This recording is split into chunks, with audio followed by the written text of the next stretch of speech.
crowd collected around her. So I also went to condole with the lady. This is very bad happening. I was going to tell her, he is not a master who can get so angry to beat you. Lady was smiling and was saying, wonderful, wonderful. In 1 minute he has taken away all my karma and I can see them. I didn't know whether to condole or to congratulate her. I could never understand how he could do this.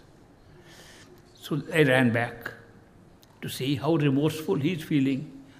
I've never seen a better smile on his face. Very difficult to judge. It's very difficult to judge a master. Because he knows better than we know ourselves. And he knows what we need and he gives us that. Sometimes we can't understand these things. So I'm just giving an example how I was affected, but later I understood it. Now I'll tell you a story which turned out to be good. Not so good to start with. When we were little children, we were poor. We used to play a game. We couldn't afford cricket bats and hockeys and all. We used to play a game in Punjabi, it's called Gulli Danda. I don't know if any one of you heard of it. It is just taking a little piece of wooden stick and taking a longer stick and hitting the small stick to go and reach a particular goal. So it's like the big games, but we just use ordinary little sticks just pulled out from a tree. Poor game. I was playing that game, was very young, and maybe 10 or 11, or maybe 12, but full of dirt, we were playing in the dirt and dust. Great master's car came. We all left and ran to fold our hands, which we used to do normally when great master's car is passing. I folded my hand. Great master stopped the car. And we didn't know what is happening. And 3-4 people standing in line there, we were playing. He said, Ishwar, get in the car. All the dust on me. And I tried to get in the car. He moved that other side to make room for me. His bodyguard, a Muslim guy named Shadi, sitting in front, and a driver sitting in the front. He's alone at the back. So I tried to open the door. I couldn't. So he moved towards the door of the car and opened the door for me. He said, get in. So I jumped in. And he closed the door, and I thought he will now pass to the other side to make room. I was having dirty clothes. He's a very sharp white, cream-colored jacket, very nice, beautiful clothes, white beard. It looked so odd for me to have such dirty clothes, and he's pulled me, and he didn't move. I was squashed between him and the door. I couldn't understand why is he not moving. But I was afraid to tell him. I thought, sir, there is more space that side. But I was afraid. I didn't say that. We were going from Dera to Lahore, another town about 35 miles. He said, we are going to Lahore, Ishwar, and we will deliver satsang and come back. You don't delay. Sit in front. When the satsang is over, and there was a sign when what he would read, this chanter would read the last line, we knew it's end. And the satsang is over, run to the car, and we are leaving straight away back for the Dera. Yes, sir. But he still didn't move. And then he felt a little sleepy like this. Sleepy, and his beard fell on these small shoulders of mine. I looked, beautiful man, great master, sleeping with his beard here and his head over here. I tried to keep my shoulder up tight. I could not decide whether I should tell him, Master, your head has fallen on my shoulder, or to let him sleep. I said, if I tell him, I'm disturbing his sleep. And if I don't tell him, he's getting his beard all with the dust. I could not make up my mind. I was so confused. I've never been so confused in my life. I just couldn't decide, kept on thinking. By the time I finished thinking and was going to say something, Lahore came. He got up like this, did like this to his beard, was ready to get down.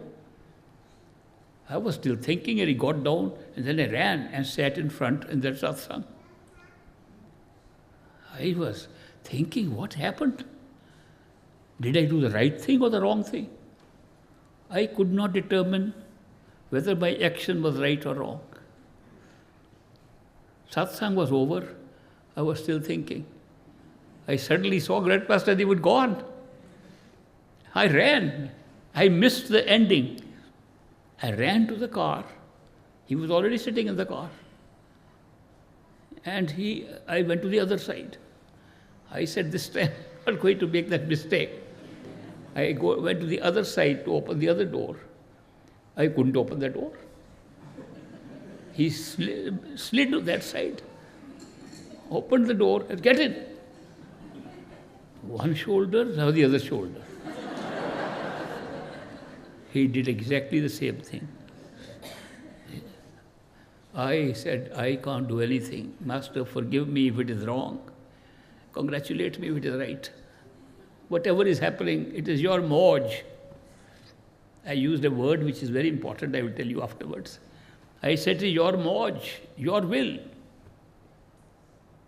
And 35 minutes passed and I got down.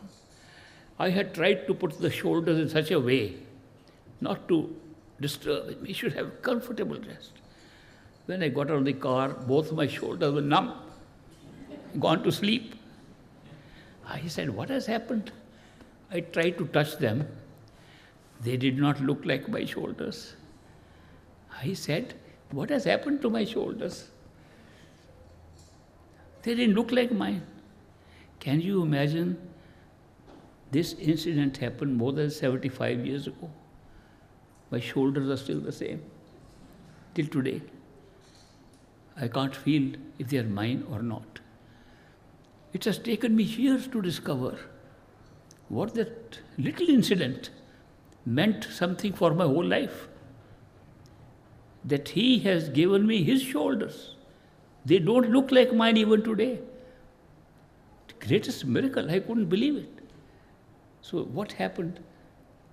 Now, he put me through many challenges in life. He put me through jobs, which were big challenges. So I had to take big, major decisions. I said, no, shoulders should take the decisions. I told people, use your guns, use my shoulders and fire. They are not my shoulders. I was very successful in my jobs. Now I have retired many years ago. I had the job which is very important, considered important in India. I got into a civil service called Indian Administrative Service, IAS. Some of you might have heard of it, which took you to some higher jobs. And there was a British officer of the ICS, and he had become financial commissioner. Then he became chief secretary of the state, and he used to come and became disciple of Great Master.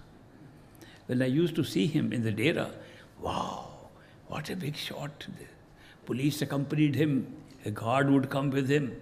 I said, what a big shot. What happened? Great Master made me financial commissioner and chief secretary like him. I got those jobs. He put me, those are tough jobs, I must tell you. We have to take so many decisions, very big decisions. I never took them. Don't tell anybody. I was chief secretary of the state, 50 secretaries sitting of different departments. 250 heads of department sitting behind once a month. Meeting is taking place. I know nothing. I never told them, I'm telling you. I did not know anything about my job. Just great master put me there with these shoulders. They were so intelligent, those people. They were brilliant people. They knew their job so well. I knew I can never do better than them. So I would ask them a simple question: what about that project you were making, the dam? What about the irrigation secretary? What are you doing? Agriculture secretary, we had a new plan. Some simple questions. They would give me the answers. I was used to get shocked. How much they know. And I knew nothing.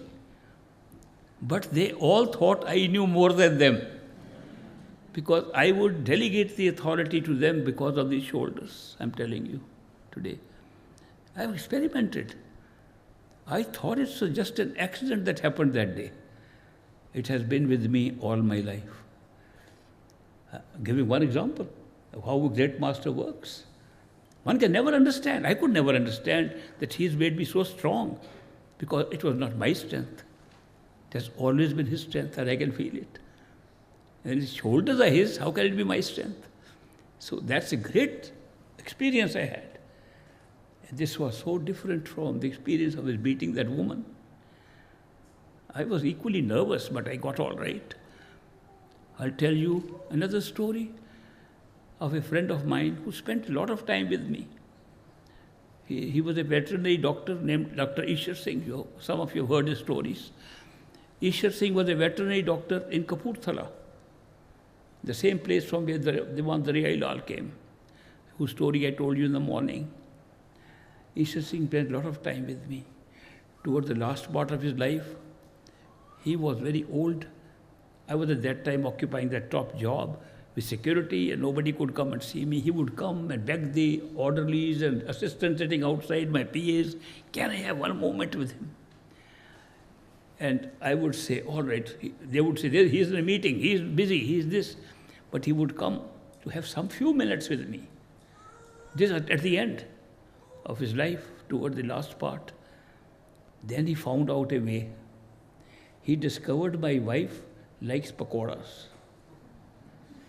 He tried to come to the house. My wife would turn him away. No, he has no time. He's so tired in the office. You come here also. I know. I got reports. She had a CID there, I think. Most wives have some. She used to get the information that this man is trying to get into my office all the time. She would tell him when he came to the house, no, you are disturbing him there. Now you come here. Go away. But then he found out. After he would see me for a few minutes, I would try to see him. He would then found out that she likes pakoras, Indian pakoras. And she would buy nice pakoras. And he would come to the house before I would reach. Baby, nice pakoras for your tea. Oh, come in, doctor, come in. And we began to have pakoras and tea every day. That man, Ishwar Singh, such a beautiful man, he gave me the best advice about a perfect living master. He said in Punjabi, a Satguru, yaar pehle, guru baad mein. A perfect living master is your friend first, master afterwards. If he's not even your friend, how can he be your master? Then he's just a symbol that you can worship. Like you can worship God whom you haven't seen. When he's your friend, he's your master. A perfect living master comes to our level, becomes like us. With a child, he becomes like a child. An old man, he becomes old. With a rich man, he becomes rich. Poor man, he becomes poor. He becomes exactly so that he can be our friend. Very big lesson. Friendship is the biggest thing in the relationship with the master. And therefore, we realized how the friendship with this man was. Ishwar Singh was a seeker, veterinary doctor in Kapurthala, taking care of the horses and elephants, mostly of the Maharaja of Kapurthala. It was a princely state. So the Maharaja had his own animals. The doctor would take care of them. Doctor was searching for a true master. Every holy man who come, he would go to him. There were 3 Muslim disciples of great master in his neighborhood. They told him, you want to find what you are looking for, there is a Murshid-e-Kamil. That means the perfect living master. He lives in a dera, small dera, 2-roomed. Because Baba Jamal Singh, his master, did not develop that much. It's on the river Byas on one side, about 3 miles down from the main road. Go there and see him. He said, all right, I will go and try this master also. So he, after work one day, took his bicycle. On his bike, he went along the river, went on 3 miles past, 6 miles past, 9 miles past, no dera. He said, he told me it's only 3 miles away. I've come 9 miles, it got very dark. At 9 miles, there was a boat crossing. There was a village across from that part of the river, and people used to go by boat. The boatman was there. He said, I'm looking for a dera. I can't find it. He said, that's on the other side of the river. You are on the Dhilwan side. This is not the correct side. He said, can you take me on the other side? He said, there is no road there. These people come only by the boat to go on the road. And it's all forest, and there is no proper pathway even for your bicycle to go. He said, it doesn't matter. I will carry my bicycle on my head, which he did. Give me a boat ride. He said, it's your own risk. He took him on the other side of the river, and this Ishwar Singh carried the bicycle on his head. There was no pathway to drive it or even to roll it. And it took him hours, sometimes keeping close to the river, sometimes moving away. Ultimately, early morning and dawn, he reached about 4 o'clock or so. And he saw a little dera. Dera means 2 rooms, small place. And he knocked on the door, and a lady appeared. He found out afterwards her name was Bibi Rukko. This lady had been with Swamiji of Agra, master of Baba Jamal Singh. This lady had been with Baba Jamal Singh. This lady was now with great master Baba Sawan Singh. She had spent time with 3 masters. The lady came and began to abuse him, using the most horrible words. Is this the time to come and disturb a master? Don't you have any sense? He was shocked at the anger of this woman. He says, this woman has spent time with 3 masters, and her anger has not gone away. What am I going to get here? Disappointed, he returned home. And next day, he told his Muslim brothers and who were his neighbors, look, I went to that master you recommended. He is not a master. I saw a lady who spent time with him and with 2 other masters. And she used such horrible language and was so angry at me. I can't believe that a person who lives close to masters can be so bad. I am not going there. And they laughed. They said, master played a trick on you. He said, what do you mean? Master played tricks also? This one does. He is Baba Sawan Singh. And I'll tell you more about his trickery, how he was a very clever master. I think one of the most clever masters. They said, go again. The Bibi will be very nice, that lady you met. She will be a wonderful lady. And this was the act she put up. Must be under the instructions of this master. What is the trick he played? What is the thing about it? Did you go to see the master or the lady? I went to see the master. You never saw, you saw the lady and came back. That's the trick. You did not see the master for whom you went. Next time you go and see the master. Then he said, all right, now where the dera is, I know it's not so far, 3 miles. Next time I'll go. So after his work, next time he took his bicycle again and traveled back to the dera. And great master was sitting on a chair outside the room. And he put his bicycle on one side. And he came to the master, said, Master, I am a horse doctor. I take care of horses and I take care of animals of the Maharaj of Kapurthala. and I have come for learning from you what is happening. So you actually missing a slight part. When he came first time, Master was already giving a discourse. He didn't actually be able to talk to him. First visit he made to see the Master was with the owner of the land that was around the Dera. He was the landlord who owned the land right next to the huts, 2 huts. He was the chief of that area. He told the chief, I am going to see that Master, you come along with me. And first trip was not on bike, but was on a horse.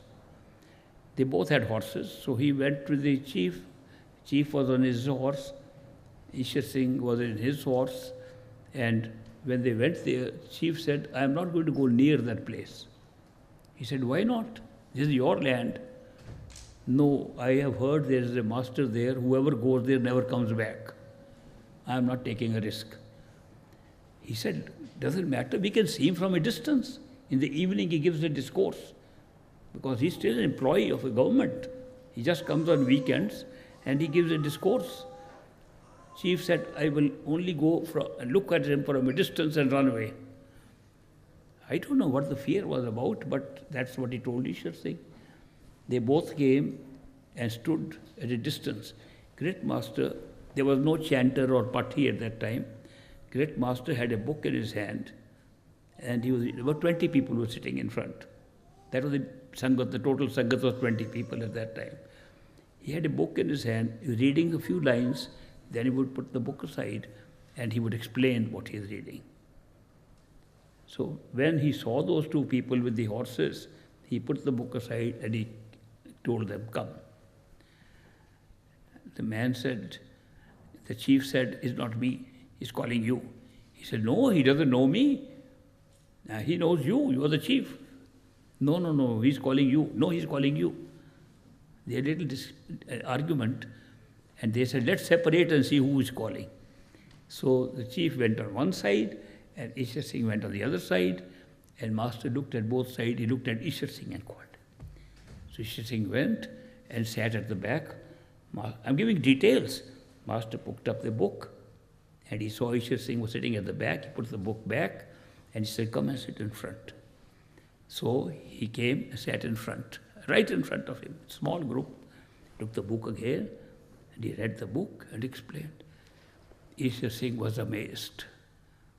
This man has all the answers of his own questions, and he is getting them from this book. This book is the secret.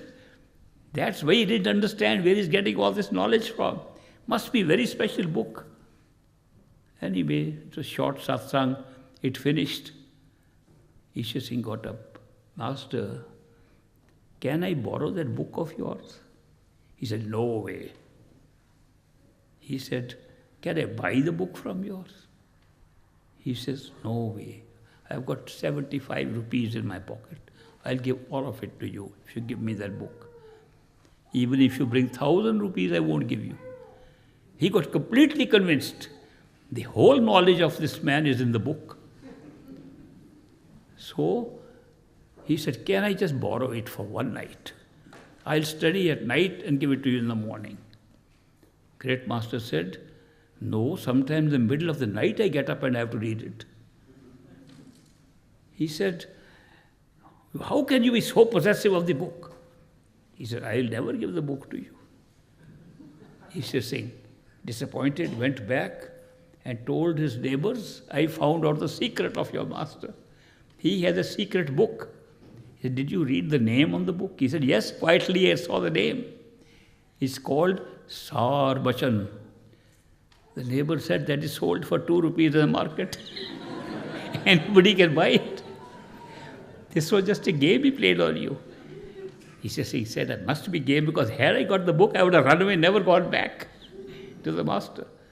So he read the book, spent more time with the satsangis there, understood that initiation, Naam is the most important thing. And when a master accepts you and initiates you, he takes responsibility, absolute, to take you back to your true home, and the rest is all a game to play with for the rest of your life. So he went for initiation. He went to Great Master and he said, Master, I have now understood that the whole thing is Nam, initiation. Please give me initiation. Great Master said, have you broken your arm? He said, is that a requirement for initiation? No, it's not a requirement, Great Master said. It just happens that in your case, the timing of initiation is after you break your arm, and after it's healed, come, I'll initiate you. He said, Master, why should I break my arm? You know, sometimes one can fall from a horse. You do riding, don't you? Master, I've been doing riding all my life. I have not fallen from horses. Oh, sometimes one can fall, and therefore I am only telling you the time for your initiation is set. These are predetermined things. So when you have broken your arm, healed it, come back to me, I'll initiate you. Ishwar Singh went back. His wife's name was Maya. Maya was waiting. Where have you been all day? The Maharaja has been calling you from the palace. And he sent 7, 8 messages. And he's very angry. Run there. So he ran to the Maharaja. Maybe some animal is sick or something. And Maharaja of Kapurthala, sitting on his throne, said, where have you been, doctor? I'm looking for you all day. He said, sir, I'm sorry, I went to see a guru, a Maharaj. Maharaji. They used to call him Maharaji. There is no Maharaj. I am the Maharaj. Who did you see like that? He said, no, there is a guru, Satguru. I went to see him. Look, I'll tell you why I was looking for you. He said, what a good cause. Only today morning I got 2 new horses, Arabian steeds, straight from Arabia. And I have told people I will only inaugurate a ride on them when my Dr. Ishwar Singh is with me. So I waited all day. So we'll both now ride and inaugurate those horses into the stable. He said, Your Highness, I am not going to ride a horse. He said, what has happened to you? You ride every day. I don't want to break my arm. He says, what makes you think you'll break your arm? That master told me. He says, you are so superstitious. Just a man who you met tells you you'll break your arm and you begin to take it seriously. Have you ever broken your arm before in riding a horse? This time I am afraid. I don't know why. Okay.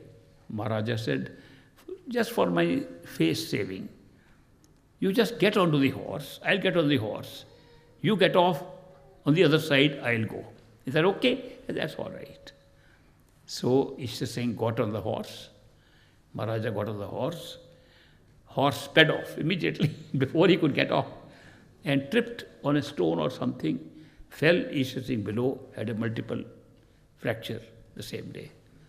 He said, I knew that man's words can never be wrong. I knew this has happened. And now multiple fractures, right up to the shoulder, so much plaster. Normally used to take 6 weeks, took 12 weeks. And when they opened up the plaster, he couldn't even move his arm much. Even after healing, his calcification set in. He went back to Great Master. Master, I've broken my arm and healed it. Now you please initiate me. Great Master said, raise your right hand to your ear. Master, I can't raise my hand. Sorry, I can't initiate you. Every time, Master, you introduce new conditions for initiation. What is the importance of that? It's very important. What I'm going to teach you will need you to raise your hand to your ear. If it's not going to your ear, I can't initiate you. Master, this is not fair.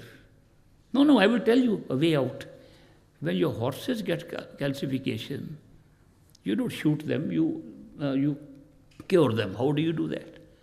When they have accident on their leg, he said, oh, the treatment is very bad. I put so much acid, turpentine oil and this particular strong acid that dissolves the calcification.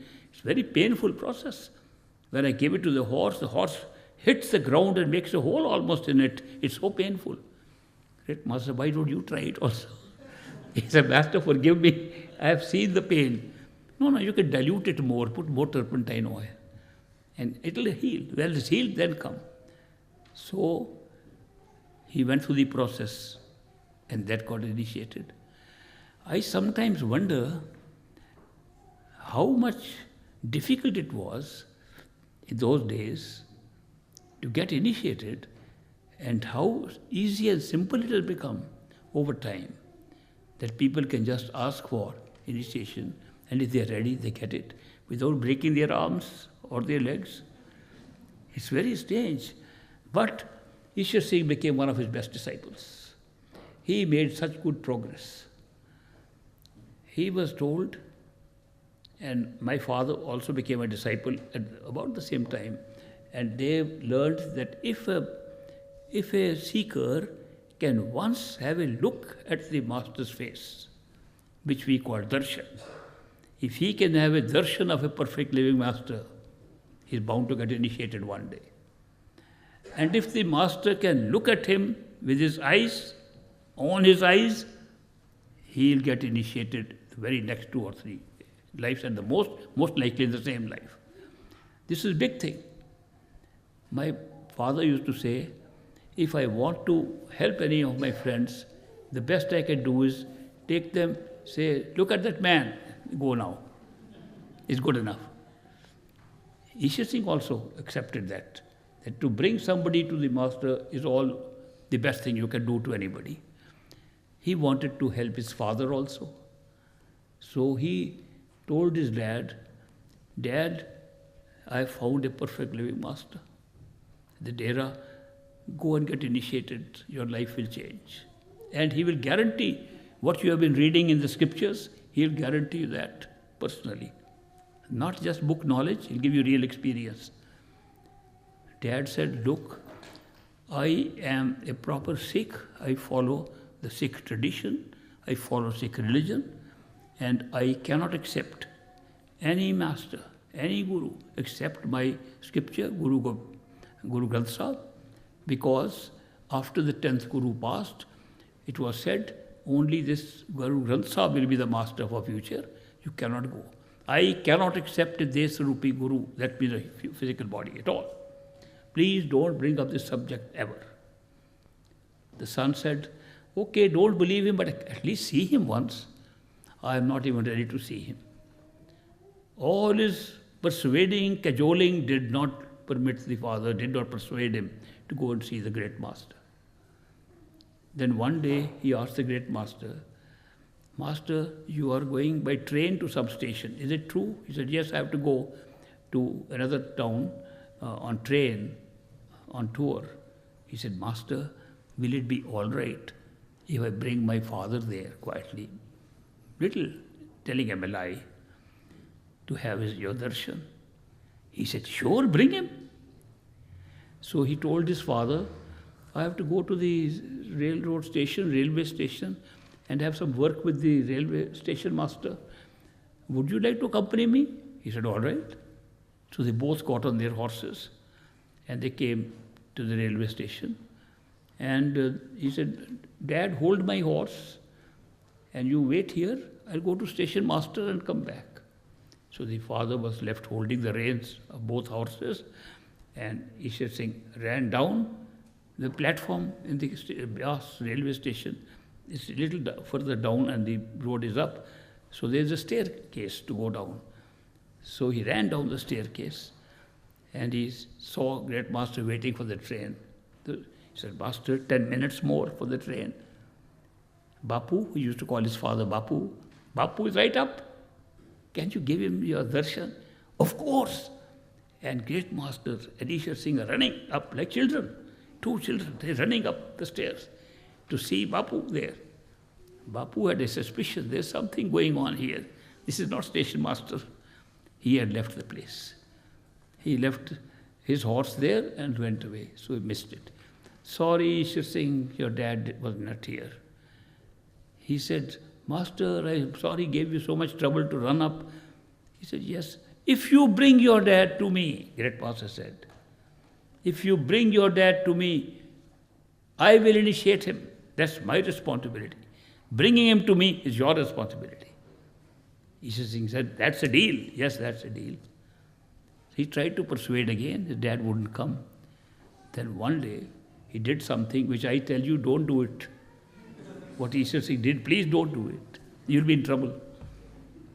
He we used to sleep on small beds made of little cotton. It's not like big beds, small beds, easy light. Dad was sleeping. He bought a big rope, and while the dad was sleeping, he tied him up on the bed with that rope. Picked up the bed. He was a strong man. Picked up his dad and the bed. Said, "We are off to see the master." And he had already arranged a tonga, which is a horse cart, and the horse and the cart was standing outside. He said, "Off to the Lera." And master was tied up on that horse, on the bed and on the tonga with the rope. And master was crying, "You mad fellow, what's happened to you? Is this the way to take to a master? What do you think? What will happen?" He's shouting. All the neighbors came out. And they said, they respected Ishwar Singh. "Doctor, what is happening?" Ishwar Singh, "What's happening?" "Oh, my dad has gone crazy. I'm taking him to a mental hospital." Dad said, "I'm not crazy, he's crazy. I'm not mad, he's mad." And all the neighbors said, "Take him quickly." So they left. Great scene. Man screaming on a horse cart, arriving in the dera, and great master sitting outside of the chair, and he sees a strange scene. A man screaming and being tied up with ropes, and Ishwar Singh ride a horse alongside, and they reached, and Ishwar Singh got down and said, "Master, I brought my dad." "Is this the way to bring your dad?" He scolded him. "You are mad, you are crazy." The dad said, "That's what I've been telling him. Untie his ropes. Look how he's hurting him. Is this the way to bring your father?" And then untie, take him up. He's so injured. Put some balm on his legs, put his balm on his arms. He's so injured. They took the father inside, and they applied balm and bandages and so on. And master comes out and says, like this, Ishwar Singh, "Go away after come 3 days." Ishwar Singh said, 3 days? What will happen in 3 days?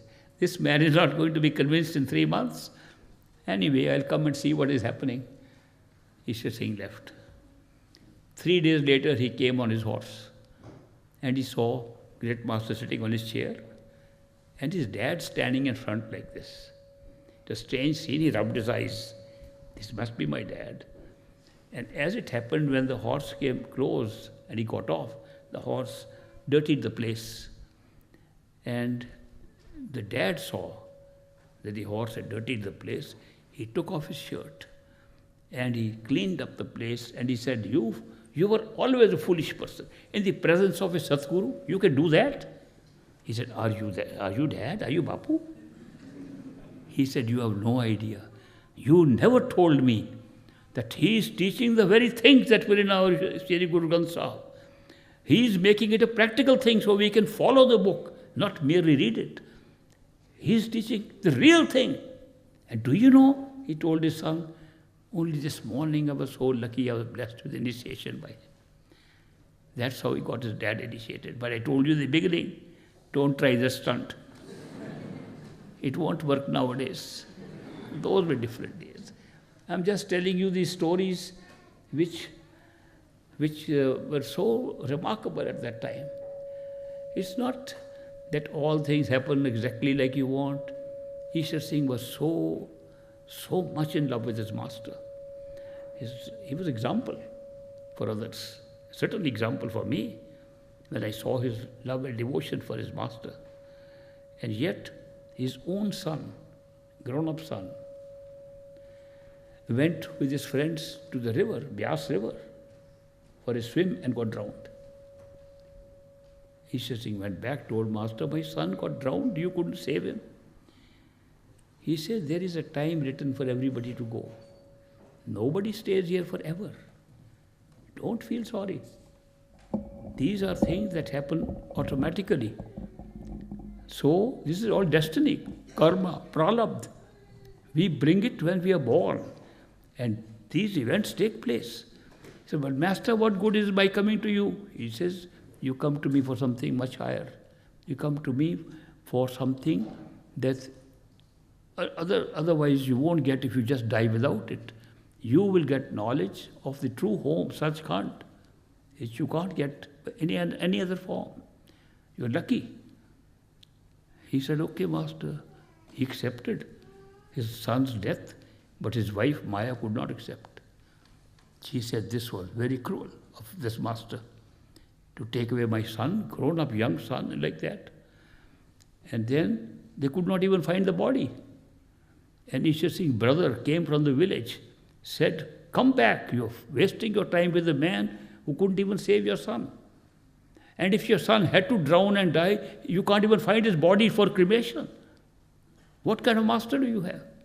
So he was so teased by his own friends and his own village people that he again went to master. Master, please, what can I do? At least let me find the body. He says, body is dead. What do you want the body for? At least it will give some satisfaction to my family. They'll cremate it and they'll feel that at least we did some ceremonies that were very important for them. Then one day, master didn't say anything. He was going on a road trip, the great master, on a Grand Trunk Road, on the same river, Byas River, the bridge. And Ishwar Singh stood in the center. He says, master, kill me. Your car can kill me. But I can't stand what all the insults I'm getting from my whole family. Master stopped the car. He said, have you looked under that bridge there? He said, no. We have put big nets. We have even put these big, giant nets that can catch even all kind of fish even. The body has not been recovered. He says, have you looked on the right side of the bridge? We will look there. And master drove off. He went side, body was right there. After many days. Anyway, his family got little satisfied, but his wife was not satisfied. Maya said, this is not fair to take away my son like that. He said, come, let's go to great master. And master waited for them. They said, we want to see you, my wife and I. So Maya and Ishwar Singh went to great master. And Ishwar Singh said, master, Maya is still crying. She is not believing what you are saying. And she cried. Master said, don't worry, you will get the same son back. And she kept on crying. I am telling you, she took the name of the son. He will come back. And after a gap of 18 years, she got pregnant again. And the same son was born again. And I saw the son. He was in Chandigarh, capital of Punjab, where I was working. Ishwar Singh brought his son. He said, same son. Son, where are you working? I am working in the waterworks. He could not leave the water again. And then a great master called Ishwar Singh. He said, when your wife was crying, and I said, your son will come back again, she kept on crying. So I said, second time your son will come. So as it happened, two will come. But one will survive, the other will die young. Don't cry, that time is just extra. That's what happened actually. The second son, Paul, died in very infancy. And the other son survived. These are strange stories which one can't imagine that these things happen. They can be so strong to lose your faith. They can also be strong to build your faith by understanding what this path is all about. This is not merely a path of learning some teachings. Doing it is a friendship. Masters who can, they go through these things. Great master, he had cancer. He died of prostate cancer. Like many other patients will die. I was by that time, at the time of his death, I was trying to practice. I had graduated and learned some homeopathic medicines. I was one of the doctors treating him, along with a doctor best doctor, came from Switzerland, from Geneva, Dr. Pierre Schmidt, who was the president of the International Homeopathic Society. We wanted to give homeopathic treatment. And the Amritsar hospital was giving him other treatment. And we were giving him treatment like ordinary patient. And yet, we knew The body is ordinary. Body is needing treatment like anybody. But his awareness was always in Sachkhand. He was speaking from there. He could speak from any region. And that's the beauty of a perfect living master. He is come here like us, just like us. And yet, when he can talk and tell us things, he can tell from wherever he wants to. When we appear before him and he looks into us, we don't know, is he looking at our face? Is he looking into our eyes? What is he looking at? He is looking into our soul. He is looking how the soul is trapped with the mind. He is looking how we are trapped in the creation of the mind here and how we have forgotten our true home. And his look so directly at our souls. What is he looking at our soul? How deep the seeking of the soul is to go back to our true home. What is the qualification for the spiritual path? How do you get qualified that you are ready for initiation? The qualification is the seeking, intense seeking of the soul. I have had enough, I want to go back home. This is an internal, intuitive feeling. It's not mental feeling, it's not a mental thought. It's an internal spiritual seeking. Some people have this feeling they can't share with anybody. I had a friend in America who lived close to the east coast. And I decided to go and live on a place which is now coming up as a meeting place on the river. And the township, little town, is called Bruce, Wisconsin. These names came up with great surprise. When I went to America, I found a place called Bruce. There was an American disciple of Great Master whose name was Julian Johnson. And a lady came, and later on Great Master married them in the Dera. Her name was Elizabeth Bruce. Similarly, many other names have come up common. And I said, there is some message coming, and it is on the river, like Byas, Bruce, river, okay. I said, how was the Dera set up in Byas? Baba Jaimal Singh was following a master who was far away in Agra. And he was in the military for a while. And he was looking for master. He had to go all the way to Uttar Pradesh into Agra to find a master, Swami Seth Shivdayal Singh, Radha Swamiji, got initiated from him. Later on, he was asked to do work in Punjab, and he was walking along the river Byas. When he came there, a madman was standing there, waving his hands. This will be big town here, big town here. Baba Jaimal Singh stopped. This is the place. This madman is telling us. I had heard this story. I just happened to go. There were a lot of retreat centers on that river, Chippewa River, where the Indian old American settlers were there, old ones. I was going there. There was a madman with us. When we reached that spot, where I am now thinking is a good spot for having something like the Dera, and the man shouted the same way. I couldn't help it. This is a coincidence, this big coincidence. He said, this is the place. And I mentioned to my friends, and I said, Great Master built the Dera. And he built it in a big way from 2 huts.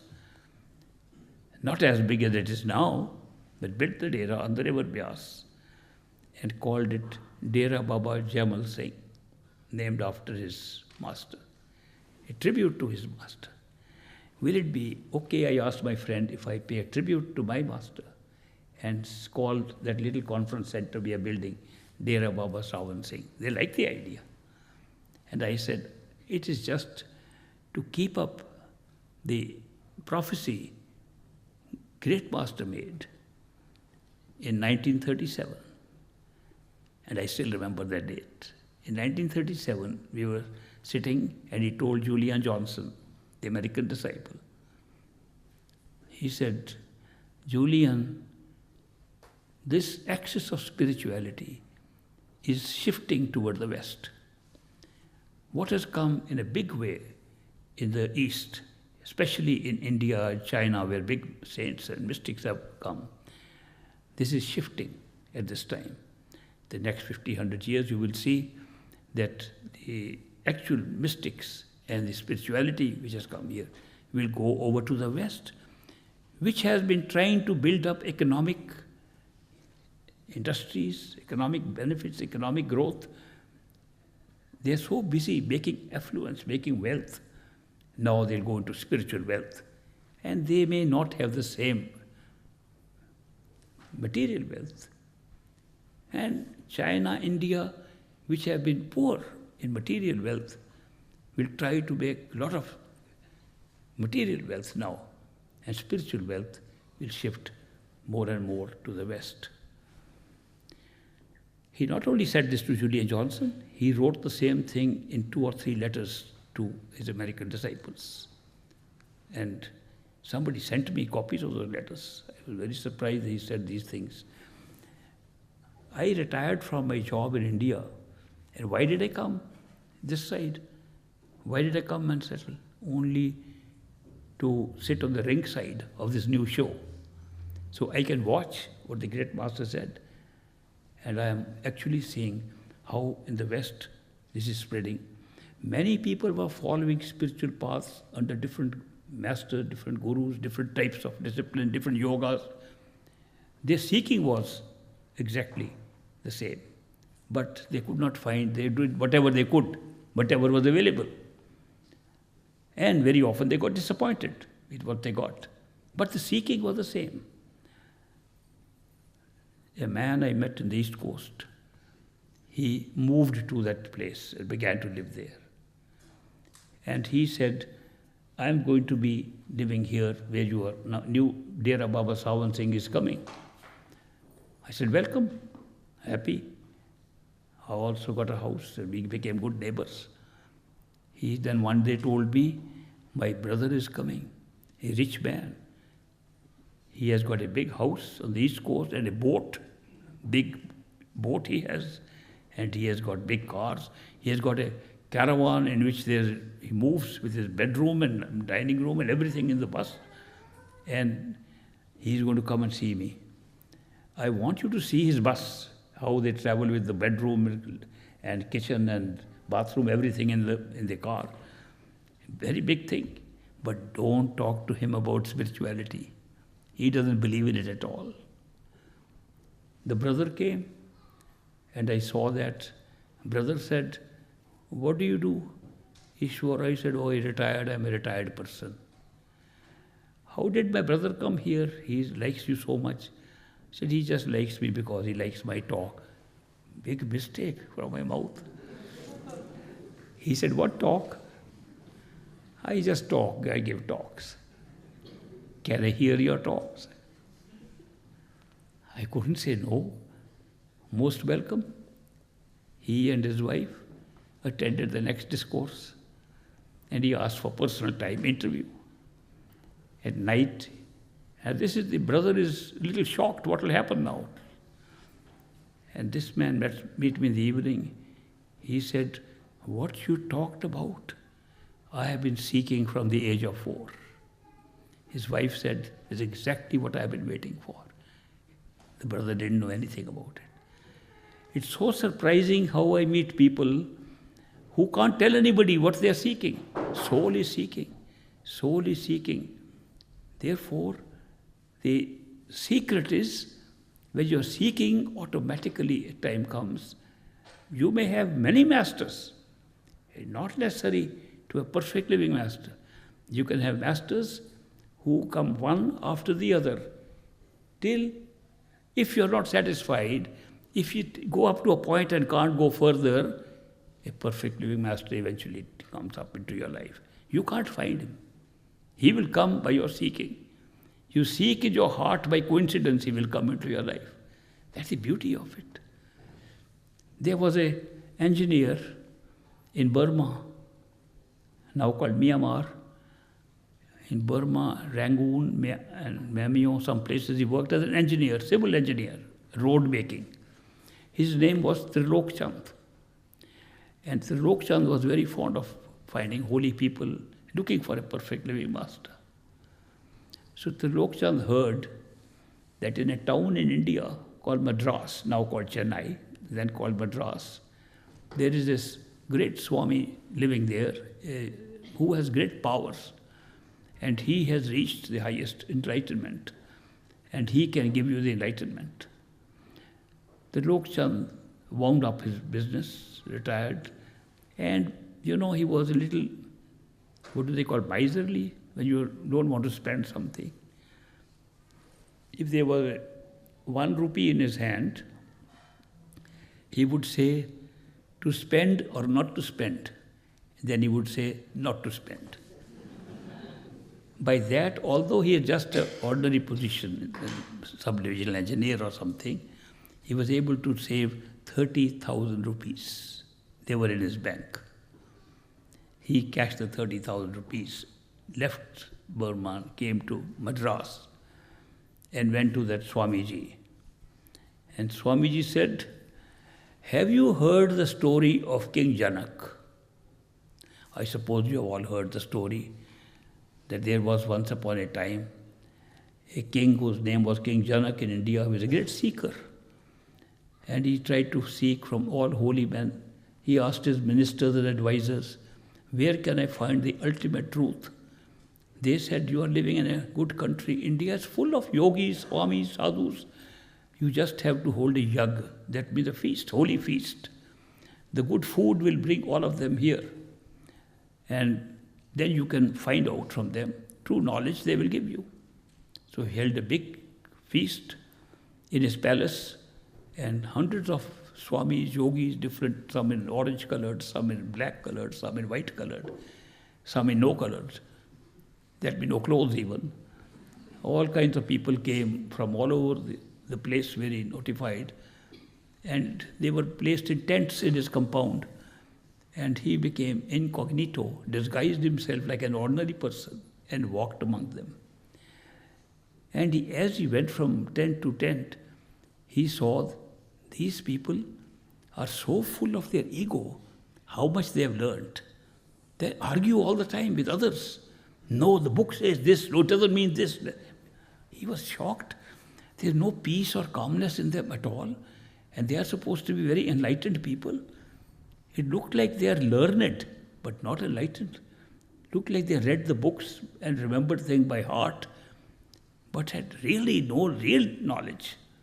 So he got very disappointed. He came back to his palace and told his ministers and secretaries, "I'm sorry, these are not the kind of people who can give me knowledge. I want true knowledge. And I want true knowledge quickly, not like this to spend a year with these people." The minister said, "This was a small gathering. You should notify the whole country by beat of drum and allow them to stay long, 1 week. It should be a 1-week feast. And more people will come and you will get knowledge." He organized a bigger feast. And a lot of people came and he moved around. Same story repeated 7 times over. He said, "These people are learned, not enlightened. I don't think any one of them has true knowledge. They have a lot of learning. You can learn about the scriptures, you can learn about books, you can learn everything. And they can speak about everything. They don't have knowledge because they don't have control over their egos, which is visible when you put them together." So they said, "Master," they said to the king, "King Janak, the kind of knowledge you're finding, you won't find with these people. There is a perfect living master who lives in a little small hut on the river. If you go to him and ask him, he will give you knowledge. His name is Ashtabakar. Ashta means 8. Ashtabakar means 8 backs. He was hunchback. The 8 curves on his back, his deformed body. Eyes are very sharp. Body is deformed, but he is enlightened." They said, "Why didn't you tell me first? I'll now go right now." So he went to the hut of Ashtabakar and he Asked him. Ashtabakar got up. Your Majesty, what brings you here? He said, no, I'm not come as the king. I've come as a beggar. I've come to get ultimate knowledge. He said, certainly. He said, will you come to my palace? I'll collect all my other friends also, courtiers, my other nobility, royalty. He said, certainly, Master, you have come here all the way, being a king. I'll certainly come. Date or time was fixed. So he invited all the royalty, nobility from the neighborhood also, neighboring states also, and they all came and filled up the hall, the auditorium in the palace. And he placed 2 chairs on the stage, one for himself, one for the master. Ashtabakar came, accompanied by 5 or 6 of his disciples. And they took off their shoes at the door, which was customary. They all took off their shoes. They came up, and the king got up and welcomed the master. Please sit down. Master sat down. King Janak said, Master, I want true knowledge, and I want it instantly. Sometimes I feel that King Janak in a past life might have been an American. They like instant things, like instant coffee, I know other instant things. He said, I want instant knowledge. Ashtabakar said, even instant is a time. How much time is an instant?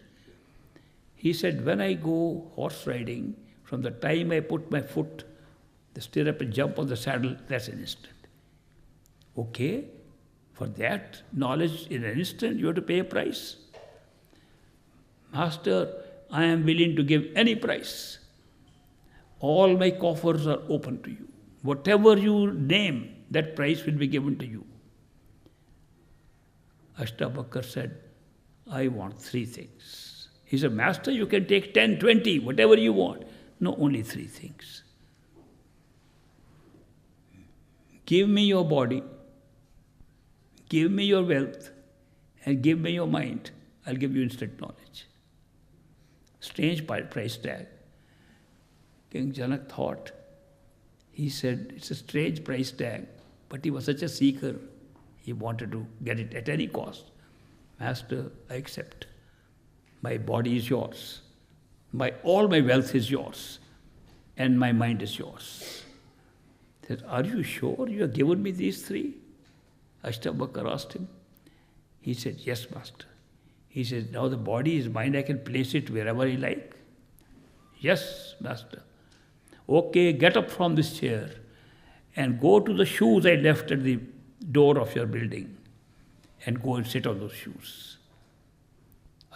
King got up. He said, I have given my body to him. I have to place it where he says. And he began to walk toward the shoes.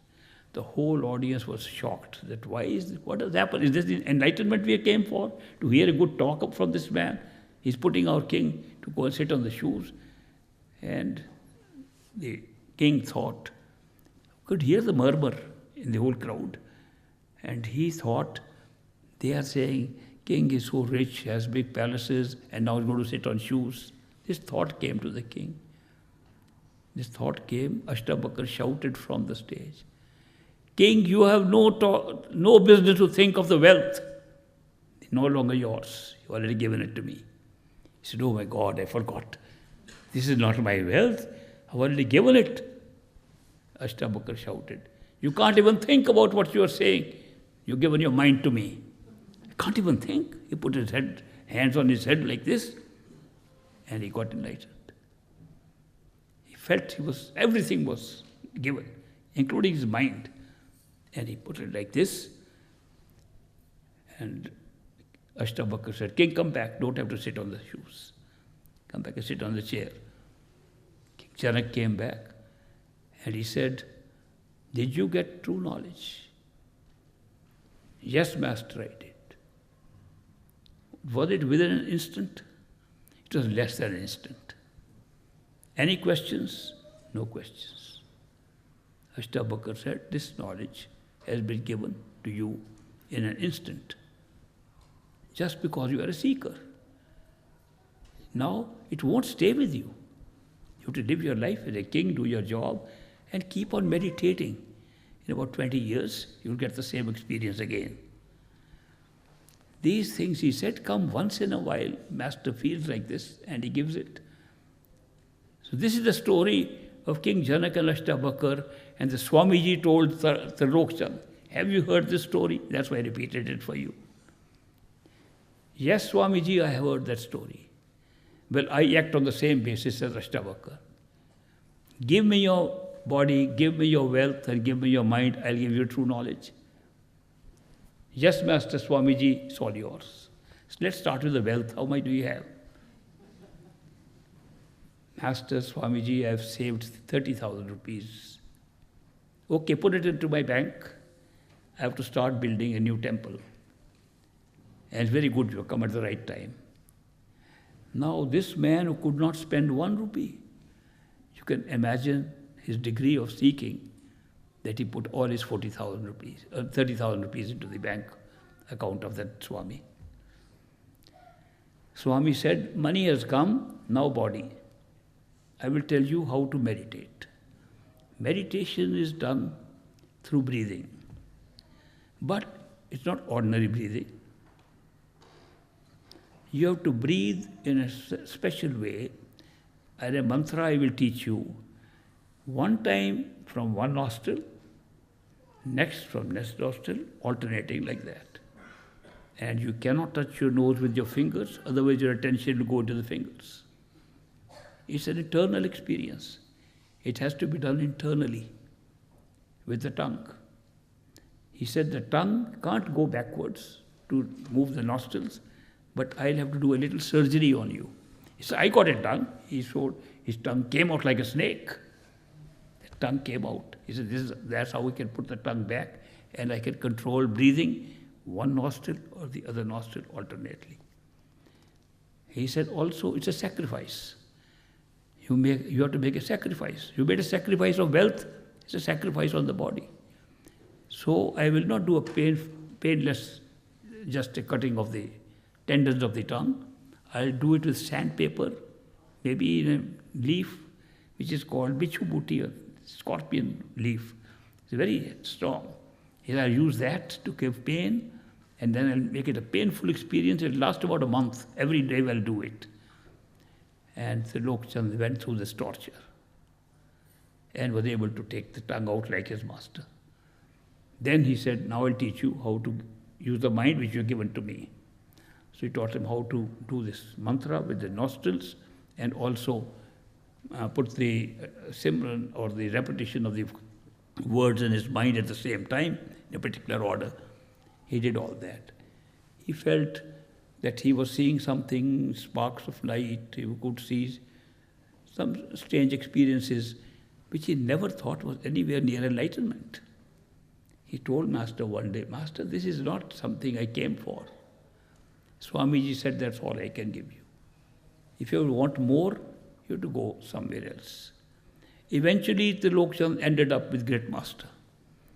And a very nice, humble man, became a good friend of ours, a family friend with us. So that is why we used to hear. And he was also very close to Great Master, because Great Master used to have some evening, small little group, and he was part of that. I, my dad and family were also part of that group. We used to go. One day, we are sitting in that group with Great Master in the evening, and Trilok Chand folds his hand, says, Master, you've given me everything. Had I known you are the perfect master, I would not have gone to that Swami in Madras and given him 30,000 rupees. Great Master laughed. He said, Trilok Chand, you don't know. When you came to me, I transferred those 30,000 in my account. And then he explained. He says, you did not waste any time there if you're thinking. That is part of your development to come to me. Therefore, never bother. Who's your master? People say, are we finding the right master? I said, yes. How do you know? I said, the master comes in your life according to your needs. When the needs are not met there, you move further. I said, according to our Indian scriptures, they say there are 4 masters anyway. That when you're born, your mother is the first master. Then you go to school, that's the teacher, is also a master. Then you go to a religious place, your temple, your church, another master. Eventually you find a spiritual master who takes you within. And then in spiritual master, there are so many. Some will take you to one level, one take another level. Only when you're seeking of the soul is for the ultimate home, for your true home, a perfect living master at the right time will come into your life by coincidence. A simple method. Secret is seeking what you seek. You seek the ultimate, you'll get the ultimate. It's as simple as that. And this I have watched all my life, this thing happening to people. So this is what he explained to the Lok Chand. The Lok Chand, you had to go through that master. You had to go through that phase. And that's why when you came to me, all the time you have spent with any Swami, any master, all has been taken into account while you're going to work with me. So don't think you ever wasted any time. This is an important point I'm sharing with you because many friends of mine ask my opinion about the qualifications of various masters. They say, is he perfect master? Halfway gone through this? There was a friend of mine who used to go to school at college with me. His name was Seva Singh. And he came to America also. I got a scholarship to study at Harvard University, and he got a scholarship to study in medicine. And we used to share. His life was very different. He was drinking alcohol, eating meat. I was a vegetarian and following the dietary restrictions Great Master had put me. But when he got in touch with me, and he said, let me show you many masters. He took me to many masters. His parents took me to many masters. And they would say, what do you think of this master? I would say, he's a yogi and he has done very good yoga of the 6 centers. How could I say that? Because I myself had tried that. There's a master who's taking us to this level. I said, yes, he's up to that level. At that time, I was telling him which was only for him. People have asked me, you explained to Seva Singh about different masters, will you tell me? No, it's not my job. I am not coming and telling you about masters here. I am telling you about my relationship with my master. Some people say, why did you talk of all the masters? I said, I have one only. If I had many, I would tell you. I was lucky. I had one, and he's Baba Sawan Singh. So, it is not my role or not my job at all. Why am I talking to you this? This is seva. Don't think I am a master. I don't look like one. I don't behave like one. I don't live like one. I'm an ordinary person. But I'm a disciple of a perfect living master. And I say that from the proof he has given to me. He is proven to the hilt that he was a perfect living master. Whatever studies I had ever made, what could be the proof of a perfect living master was there in Baba Sawan Singh. I just happened to be lucky to be his disciple. And he gave me opportunity to do service, seva. Seva is a wonderful thing. Nothing like it, I tell you. Seva can be just carrying bricks on your head, which I did. There used to be a Mastana ji from Balochistan, and Mastana ji and I, we would work together. I would carry one brick, he would carry a basket of that. And that's what was built in the Satsangar in the Dera, which is a big building. It's become too small now, but that building was made, and it was such a pleasure to do that. I saw people fanning the master because there was no electric power there.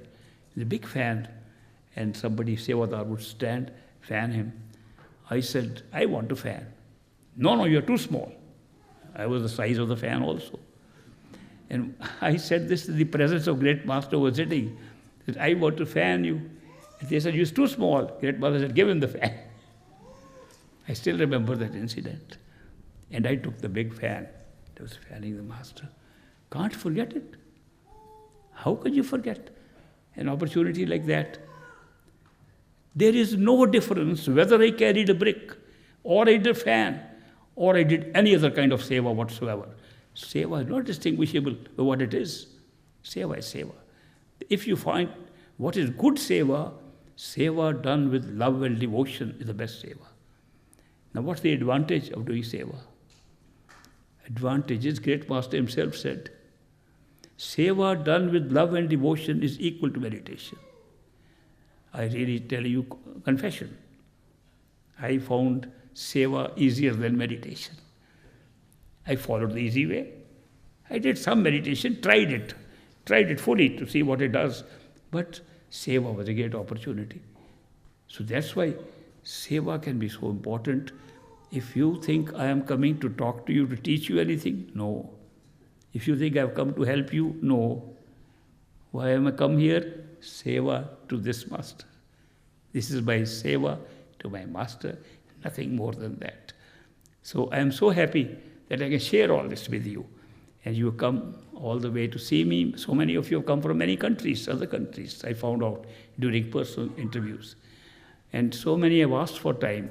So that is why I ended the morning session slightly earlier than I normally do, so that I can meet some people, which I did. And I will try to meet all the people who are on the list of those who want personal interview. And certainly it's a great joy for me to do this seva. I am your sevadar, all of you. And I try to do everything I can for anybody who wants help, just because Great Master has permitted me to do this seva. Otherwise I wouldn't be on this place at all. So thank you very much for joining me. I'll spend some time with those who have asked for personal time. And see you tomorrow again at 11 o'clock. Thank you very much. Do some meditation tonight, if you haven't done it for a while. That's one of the purposes of meeting. People say, we were initiated long ago, we got off the path. I said, that's why you come here, to go back on the path. Satsang is important. These meetings are important. Satsang means company of the truth. Sat is truth. Sang is company. Company of the truth, so that we remain triggered to our path toward the truth. And we forget it, our mind is what it is, get absorbed in the worldly things. And when we have a satsang, it comes back and we start again. I tell you one thing about meditation. Last thing today. Meditation should be regular. Not on weekends, every day. Even if it is 5 minutes. Of course, 2.5 hours is supposed to be very good as 1/10 of your total time. But if you cannot find time, half an hour, 10 minutes, 5 minutes, but every day. Morning and at night. When you wake up, high priority, priority number 1, 5 minutes. At night before sleeping, meditation, 5 minutes. It builds up momentum, and you go, every day you're moving forward. But if you have gaps, you go back to square one and start all over again. So there's just a tip, that be regular in meditation and maintain the momentum. See you at 11 o'clock tomorrow. Thank you.